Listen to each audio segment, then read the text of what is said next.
কচু দিয়ে আজ হলো ছোট মাছ করেছিলাম।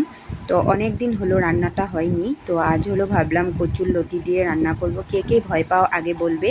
আমি হলো কচুর লতিকে নুন আর লেবু দিয়ে একটু মেখে রেখেছি গলায় না ধরার জন্য, আর মশলাগুলোকে একসঙ্গে দিয়ে দিয়েছি।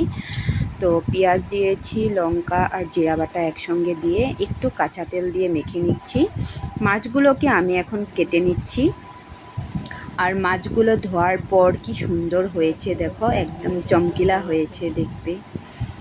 তো এখন আমি মাছগুলোকে নুন হলুদ মেখে তারপর হলো আমি ভাজবো না, আমি আজ কাঁচা কাঁচা রান্না করব। তো হালকা করে আমি জিরা ফোড়ন দিয়ে ছেড়ে দিলাম। তো আমি আস্তে করে এখন হলো লাড়াবো, কি জানি মাছগুলো ভেঙে না যায়, তার জন্য হালকা তেল দিয়ে আস্তে করে লাড়াচ্ছি, মাছগুলো ভেঙে না যায় তার জন্য। তো একটু হালকা হালকা করে নেড়ে একটু জল দিয়ে মাখা মাখা করে নামিয়ে দিলাম। তো কীরকম লেগেছে ভিউটা দেখো। কোথায় গিয়েছি বলো তো।